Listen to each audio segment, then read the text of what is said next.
ওম শান্তি।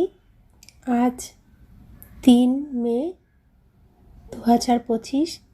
আজকে বাবার মধুর মহাবাক্য, মিঠে মিঠে বচ্চে নিজেকে রাজ তিলক দেওয়ার যোগ্য করে তোলো। যত পড়াশোনা করবে, শ্রীমতে চলবে, ততই রাজ তিলক প্রাপ্ত হবে।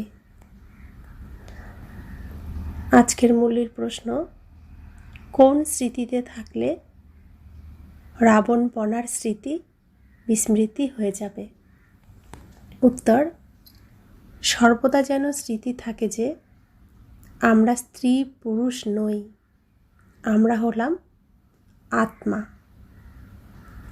আমরা বড় বাবার, শিব বাবার থেকে ছোট বাবা ব্রহ্মা বাবার দ্বারা উত্তরাধিকার গ্রহণ করছি।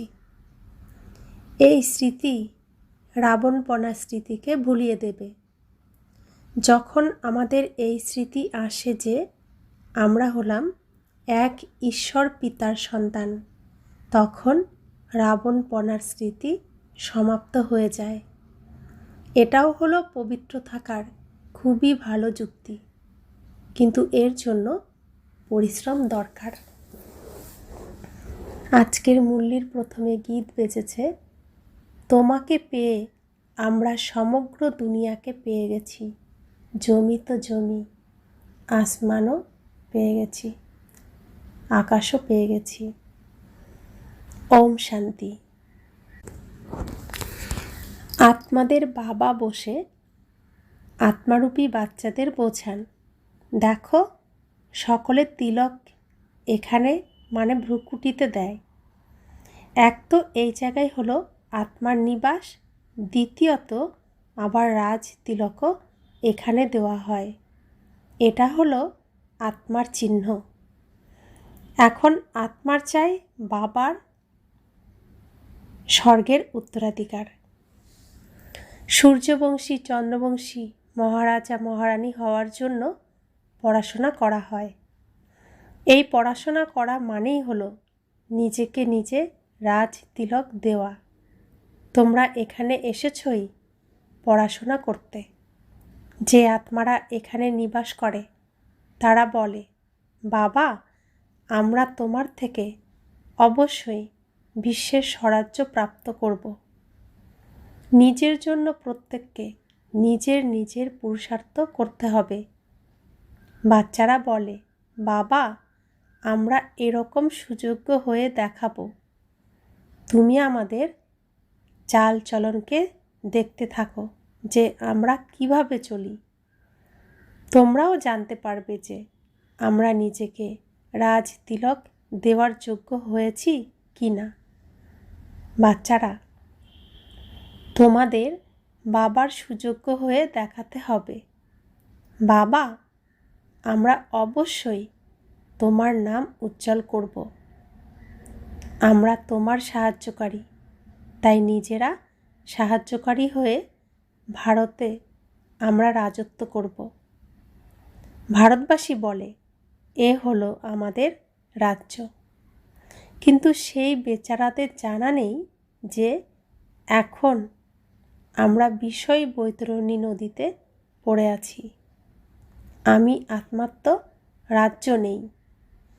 এখন তো আত্মা উল্টোভাবে ঝুলে আছে,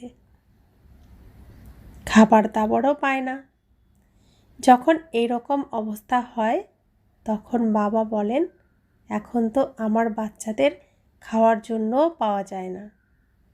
এখন আমি গিয়ে এদেরকে রাজযোগ শেখাবো। অসীম জগতের বাবাকে স্মরণ করে। তিনি হলেনই নতুন দুনিয়ার রচনাকার। বাবা হলেন পতিত পাবনও, আবার জ্ঞানের সাগরও। এটা তোমরা ছাড়া আর কারোর বুদ্ধিতে নেই। এটা শুধুমাত্র বাচ্চারা তোমরা জানো। বরাবরই আমাদের বাবা হলেন জ্ঞানের সাগর, সুখের সাগর। এই মহিমা দৃঢ়ভাবে স্মরণ করে নাও, ভুলো না। বাবার মহিমা যে, এই বাবা হলেন পুনর্জন্ম রহিত। কৃষ্ণের মহিমা একদম আলাদা। প্রাইম মিনিস্টার আর প্রেসিডেন্টের মহিমা তো আলাদা আলাদা হয়, তাই না?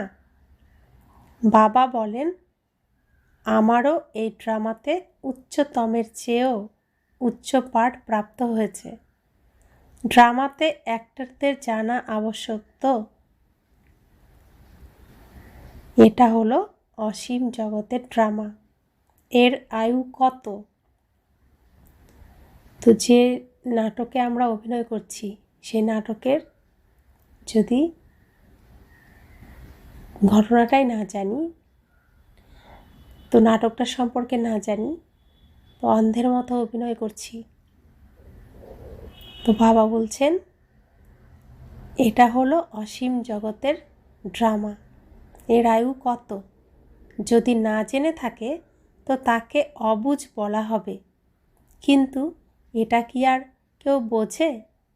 বাবা এসে কন্ট্রাস্ট বলে দেন যে মানুষ কি থেকে কি হয়ে যায়। এখন তোমরা বুঝতে পারো মানুষের একদম জানা নেই যে 84 জন্ম কিভাবে নেওয়া হয়। ভারত কত উচ্চ ছিল, চিত্র আছে, তাই না? সোমনাথ মন্দির থেকে কত ধন লুণ্ঠন করে নিয়ে গেছে। কত ধন ছিল। বাচ্চারা, এখন তোমরা এখানে অসীম জগতের বাবার সাথে মিলিত হতে এসেছ। আমরা কার সাথে মিলিত হতে এসেছি? অসীম জগতের বাবার সাথে, যিনি সকলের পিতা, যাকে সকলেই ডাকে। তাকে পাওয়ার জন্য মুনি ঋষি সাধু সন্ত কত কী না করেছে। আমরাও কত ভক্তি করেছি। সেই বাবার সাথে, অসীম জগতের বাবার সাথে আমরা এখন মিলিত হতে এসেছি। বাবাও এসেছেন আমাদের সাথে মিলিত হতে।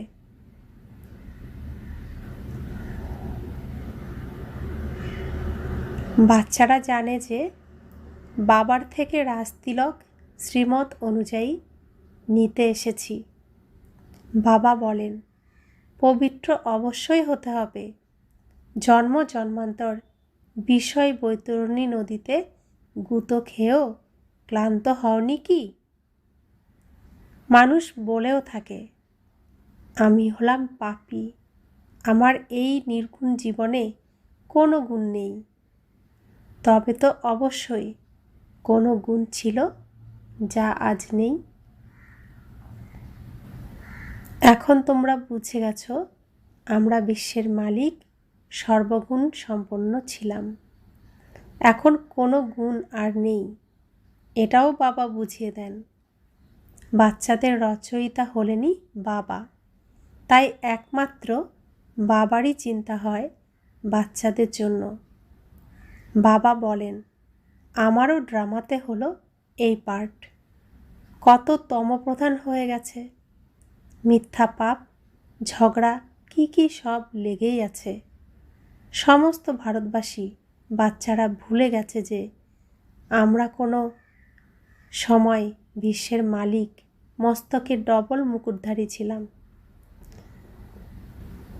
ভারতবাসী বাচ্চারা ভুলে গেছে, সমস্ত ভারতবাসী বাচ্চারা ভুলে গেছে যে আমরা কোনো এক সময় বিশ্বের মালিক ছিলাম, মস্তকে ডবল মুকুটধারী ছিলাম। বাবা তাদের স্মরণ করিয়ে দেন, তোমরা বিশ্বের মালিক ছিলে, আবার তোমরা 84 জন্ম নিতে এসেছ। অর্থাৎ পৃথিবীতে যে নাটক চলে সেখানে 84টি চরিত্র পাওয়া যায়, 84টি চরিত্রে অভিনয় করা যায়। তো এক চক্র, মানে একটা সিনেমা শেষ হয়ে গেল, একটা নাটক শেষ হলো, আবার নতুন করে নাটক শুরু হবে, আবার প্রথম থেকে 84টি চরিত্রে অভিনয় আমরা করব। তোমরা নিজেদের 84 জন্ম ভুলে গেছো। ওয়ান্ডার, তাই না? কত আশ্চর্য, 84টি চরিত্রে অভিনয় করেছি অথচ সব ভুলে গেছি। 84র পরিবর্তে 84 লাখ জন্ম বলে দিয়েছে। তারপর কল্পের আয়ুও লক্ষ বছর বলে দিয়েছে। ঘোর অন্ধকারে আছে যে, কত কত মিথ্যা। ভারতই সত্যভূমি ছিল, ভারতই হলো মিথ্যাভূমি। মিথ্যাভূমি কে করল, সত্যভূমি কে করল, এটা কারোর জানা নেই। রাবণকে একেবারেই জানে না। ভক্তরা রাবণকে জ্বালায়। কোনো রিলিজিয়াস মানুষ হলে, কোনো ধর্মীয় মানুষ হলে তাকে তোমরা বলো যে মানুষ এখানে কি কি করে। সত্যযুগ, যাকে হেভেন, প্যারাডাইজ, স্বর্গ বলো,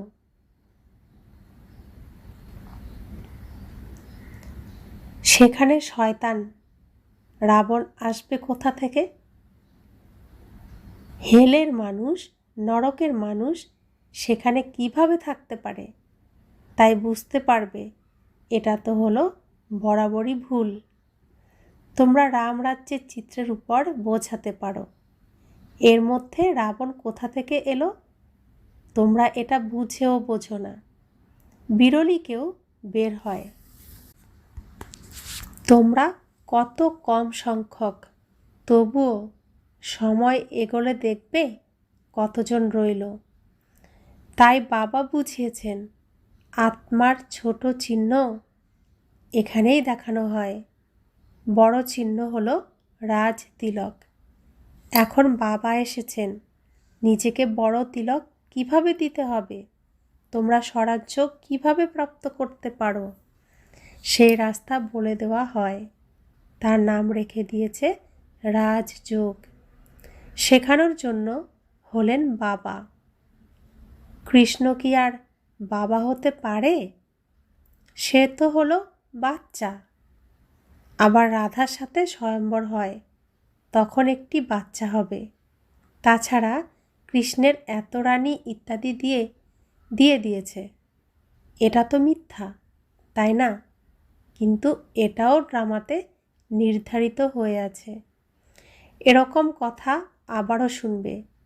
এখন তোমাদের অর্থাৎ বাচ্চাদের বুদ্ধিতে আছে কিভাবে আমরা অর্থাৎ আত্মারা উপর থেকে আসি পার্ট প্লে করতে।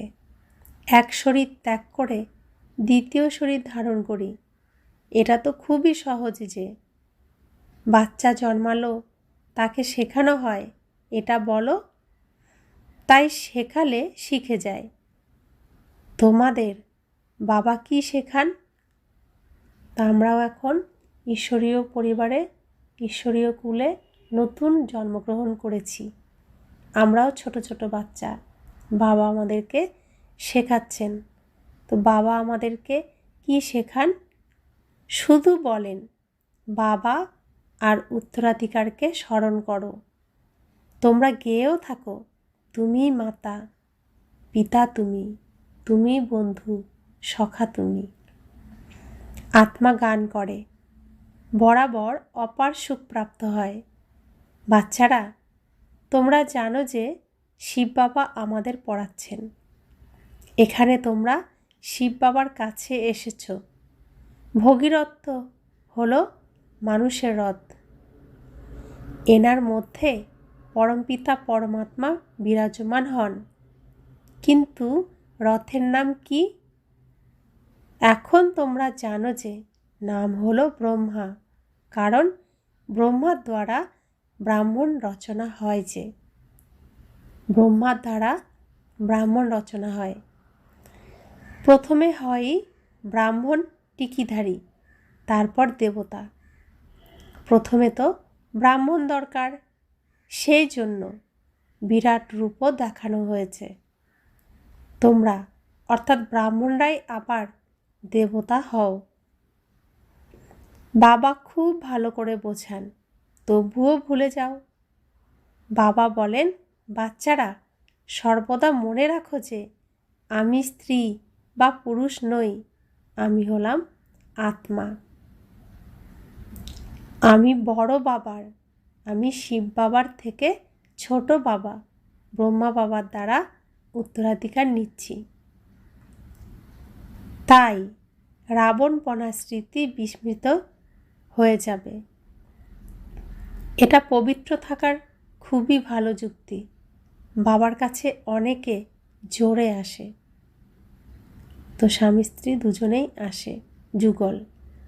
দুজনেই বলে বাবা। যখন কি না মনে পড়ে আমরা এক বাবার বাচ্চা হই, তো আবার রাবণপনা স্মৃতি বিস্মৃত হয়ে যাওয়া উচিত। এতে পরিশ্রমের দরকার। আমরা লৌকিকে পুজো করি, ঠাকুর ঘর থাকে, ঠাকুরের সিংহাসন থাকে, তো সেখানে বাড়ির প্রত্যেকে গিয়েই যে যে দেবদেবীর পুজো করে তাকে কি বলে, মা বাবা বলেই ডাকে, তো বাড়ির প্রত্যেকেই ডাকে। তো সেখানেও আমরা ভালো করে গভীরভাবে চিন্তা করলে বুঝতাম কেন প্রত্যেকে মা ডাকছি বা বাবা ডাকছি ঠাকুরকে। তাহলে প্রত্যেকে আমরা কে? প্রত্যেকেই তো মা ডাকছি, বাবা ডাকছি। তাহলে আমরা আসলে এক ঈশ্বরের সন্তান, ওই পরিবারে অভিনয় করছি। তো আমাদের পাথর বুদ্ধি হয়ে যাওয়ার কারণে, রাবণের মায়ার পর্দা থাকার কারণে আমরা এসব বুঝতে পারতাম না, বা এত ভাবনা চিন্তা করার প্রয়োজনও মনে করিনি। তো বাবা বলছেন যে রাবণপনার স্মৃতি বিস্মৃত হয়ে যাওয়া উচিত, আর এতেই পরিশ্রম দরকার। পরিশ্রম ব্যতীত কিছু চলতে পারে না। আমরা বাবার হয়েছি, ওনাকেই স্মরণ করি। বাবাও বলেন আমাকে স্মরণ করলে তবে বিকর্ম বিনাশ হবে। 84 জন্মের কাহিনী হলো একদম সহজ। এছাড়া পরিশ্রম হলো বাবাকে স্মরণ করতে। বাবা বলেন পুরুষার্থ করে কম করে 4 ঘন্টা তো স্মরণ করো, 1 ঘন্টা আধ ঘন্টা ক্লাসে এলে তবে মনে পড়বে। বাবা আমাদের এটা পড়ান। এখন তো তোমরা বাবার সম্মুখে যে, বাবা বাচ্চা বাচ্চা বলে বোঝান, তোমরা অর্থাৎ বাচ্চারা শোনো। বাবা বলেন hear no evil, see no evil, talk no evil, do no evil. এটাও এখনকারই কথা। বাচ্চারা, তোমরা এখন জানো যে আমরা জ্ঞানসাগর বাবার কাছে, বাবার সম্মুখে এসেছি। জ্ঞানসাগর বাবা তোমাদের সমগ্র সৃষ্টির জ্ঞান শোনাচ্ছেন। আবার কেউ এই জ্ঞান গ্রহণ করবে কি করবে না সেটা তার উপর নির্ভর করে। বাবা এসে এখন আমাদের জ্ঞান প্রদান করছেন। আমরা এখন রাজযোগ শিখছি। আবার কোনো শাস্ত্রের ও অংশ থাকবে না। বাবা কোনো শাস্ত্র পড়ান না, তিনি সমস্ত ধর্মের সার কথা আমাদেরকে শোনাচ্ছেন। এই সৃষ্টির সমস্ত রহস্যের সার কথা আমাদের শোনাচ্ছেন। এই পৃথিবীর নাটকের সমস্ত ঘটনার সার অংশই আমাদেরকে শোনাচ্ছেন।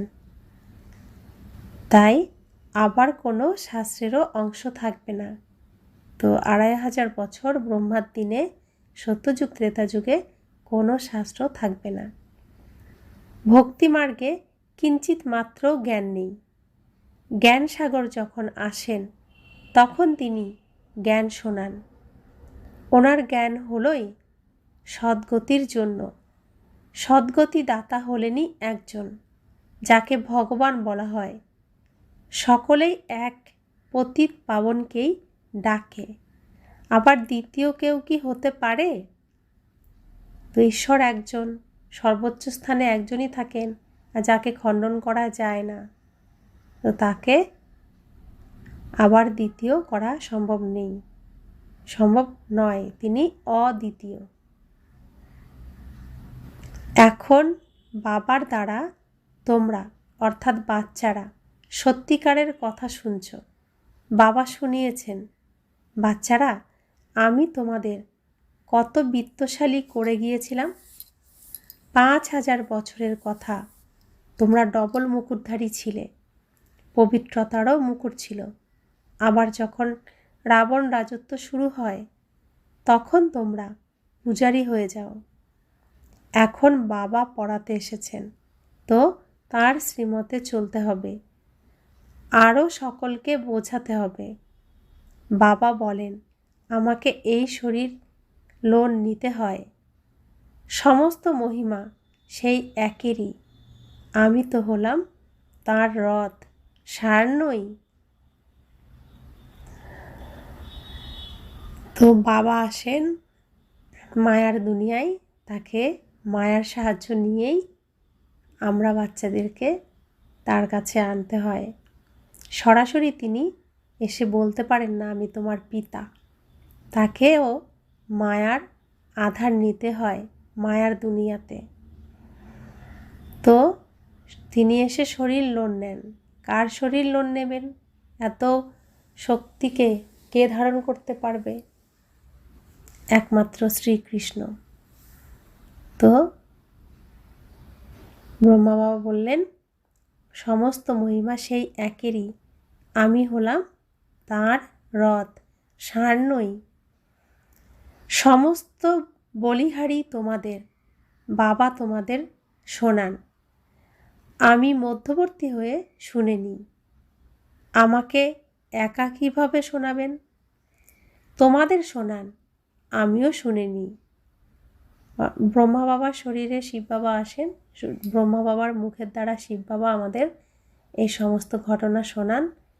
তো ব্রহ্মা বাবা নিজেও শুনে নেন। ইনিও হলেন পুরুষার্থী স্টুডেন্ট, ব্রহ্মা বাবাও হলেন পুরুষার্থী স্টুডেন্ট, তোমরাও হলে স্টুডেন্ট। ইনিও পড়াশোনা করেন, বাবার স্মরণে থাকেন, কত খুশিতে থাকে। লক্ষ্মীনারায়ণকে দেখে খুশি হন, আমি এরকম হতে চলেছি। তোমরা এখানে এসেছই স্বর্গের প্রিন্স প্রিন্সেস হতে, রাজযোগ্যে। তো ভগবান এসেছেন উপহার দিতে, তো তিনি তো সাধারণ কিছু দেবেন না। তিনি যা দেবেন তা অন্য কেউ দিতে পারে না। আর তিনি যা দেন তা পাওয়ার জন্যই আমরা কত কী করি। কিন্তু যখন তিনি দিতে আসেন, তাকে না জানার কারণে, না চেনার কারণে আমরা তা হারাই। কিন্তু আমরা প্রত্যেকেই তা পেতে চাই।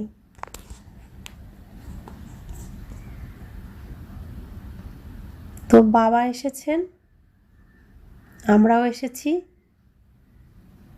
তো তিনি যখন আসেন, তিনি তখন আমাদেরকে রাজকুমার রাজকুমারী বানিয়ে দেন। স্বর্গের প্রিন্স প্রিন্সেস হতে আমরা এখানে এসেছি। রাজযোগ্যে এইম অবজেক্টও আছে। আমাদের এইম অবজেক্ট হলো নর হবে নারায়ণ, নারী হবে লক্ষ্মী। আমাদের উদ্দেশ্য হলো লক্ষ্মী নারায়ণ হওয়া। যিনি পড়ান তিনিও বসে আছেন, তবে এত খুশি হবে নাই বা কেন? ভিতরে ভিতরে খুবই খুশি হওয়া উচিত। বাবার থেকে আমরা প্রতিকল্পে উত্তরাধিকার নিচ্ছি। এখানে জ্ঞান সাগরের কাছে আসে, জলের তো কোনো ব্যাপারই নেই। এটা তো বাবা সম্মুখে বোঝাচ্ছেন। তোমরাও এই দেবতা হওয়ার জন্যই পড়াশোনা করছো। বাচ্চাদের খুবই খুশি হওয়া উচিত যে এখন আমরা নিজেদের গৃহে যেতে চলেছি। এখন যে যত পড়াশোনা করবে সেই রকমই উচ্চপদ প্রাপ্ত করবে। প্রত্যেককে নিজের পুরুষার্থ করতে হবে। আশাহত হয়েও না, খুবই বড় লটারি এটা। বুঝতে পেরেও আশ্চর্যভাবে পালিয়ে গিয়ে পড়াশোনা ছেড়ে দেয়। মায়া কত প্রবল। তো সবাই বুঝতে পারে যে একমাত্র এই রাস্তাতেই আমরা বৈকুণ্ঠে পৌঁছাতে পারবো, স্বর্গের মালিক হতে পারবো। এত কিছু বোঝার পরেও তারা বাবার হাত ছেড়ে দেয়। মায়া কত প্রবল। अच्छा, मीठे मीठे सिकिला दे बच्चों प्रति माता पिता बाप दादा का याद प्यार और गुड मॉर्निंग। रूहानी बाप की रूहानी बच्चों को नमस्ते। हम रूहानी बच्चों की रूहानी बाप दादा को याद प्यार गुड मॉर्निंग और नमस्ते नमस्ते नमस्ते। शुक्रिया बाबा, शुक्रिया बाबा, शुक्रिया। ধারণার জন্য মুখ্য সার। নিজেকে রাজতিলক দেওয়ার যোগ্য করে তুলতে হবে। সুযোগ্য বাচ্চা হয়ে প্রমাণ দিতে হবে। আচার আচরণ অত্যন্ত রয়্যাল হতে হবে। সম্পূর্ণভাবে বাবা সাহায্যকারী হতে হবে। দ্বিতীয় ধারণা, আমরা হলাম স্টুডেন্ট, ভগবান আমাদের পড়াচ্ছেন। এই খুশিতে পড়তে হবে। পুরুষার্থে কখনো হতাশ হতে নেই। বরদান, নিজের অধিকারের শক্তির দ্বারা ত্রিমূর্তি রচনাকে সহযোগী বানানো মাস্টার রচয়িতা ভব। ত্রিমূর্তি শক্তি, মন, বুদ্ধি আর সংস্কার, এগুলি হলো তোমাদের অর্থাৎ মাস্টার রচয়িতাদের রচনা। এদেরকে নিজের অধিকারের শক্তির দ্বারা সহযোগী বানাও। যেরকম রাজা স্বয়ং কাজ করেন না, অন্যদেরকে দিয়ে করান। যারা কাজ করে সেই রাজ্য কারবার আলাদা হয়। এরকম আত্মাও হলো করাবনহার, করণহার হলো এই বিশেষ ত্রিমূর্তি শক্তি। তো মাস্টার রচয়িতার বরদানকে স্মৃতিতে রেখে ত্রিমূর্তি শক্তিগুলিকে আর সাকার কর্মেন্দ্রগুলিকে সঠিক দিশা দেখাও। মাস্টার রচয়িতার বরদানকে স্মৃতিতে রেখে ত্রিমূর্তি শক্তিগুলিকে আর সাকার কর্মেন্দ্রগুলিকে সঠিক দিশা দেখাও। স্লোগান, অব্যক্ত পালনার বরদানের অধিকার নেওয়ার জন্য স্পষ্টবাদী হও। অব্যক্ত পালনার বরদানের অধিকার নেওয়ার জন্য স্পষ্টবাদী হও। অব্যক্ত ইশারা, আত্মিক রয়্যালটি আর পিউরিটির পার্সোনালিটি ধারণ করো। আত্মিক রয়্যালটি আর পিউরিটির পার্সোনালিটি ধারণ করো। পবিত্রতা কেবল ব্রহ্মচর্য নয়, সেটা হলো ফাউন্ডেশন, কিন্তু সাথে আরও 4টি জিনিস আছে। ক্রোধ আর ক্রোধের যে সকল সাথী রয়েছে সেই মহাভূতের ত্যাগ, সাথে সাথে তাদেরও যে বাচ্চা অর্থাৎ ছোট ছোট বংশ রয়েছে তাদেরও ত্যাগ করো। তখন বলা হবে পিউরিটির আত্মিক রয়্যালটি ধারণা করেছ। তো পিউরিটি অর্থাৎ অশান্তি হলো কি? অপবিত্র, দুঃখ অপবিত্র, তো শান্তি পবিত্র, সুখ পবিত্র। তো এই অপবিত্রতাগুলোকেও আমাদের সমূলে পরিষ্কার করতে হবে। তো সর্বগুণ সম্পন্ন আর সম্পূর্ণ পবিত্রতা আমাদের ধারণ করতে হবে। তো সমস্ত ভূতেদের ত্যাগ করলে তখন বলা হবে পিউরিটির আত্মিক রয়্যালটি ধারণ করেছ। তো আমাদের তখনই বিজয় হবে, যখন সমস্তটাই বাবার সমস্ত শিক্ষাই গ্রহণ করব, বাবার সমস্ত শ্রীমত মেনে চলব। আর বাবা যে পথ দেখান, যেভাবে আমাদের চলতে বলেন সেভাবেই আমরা চলব। ওম শান্তি।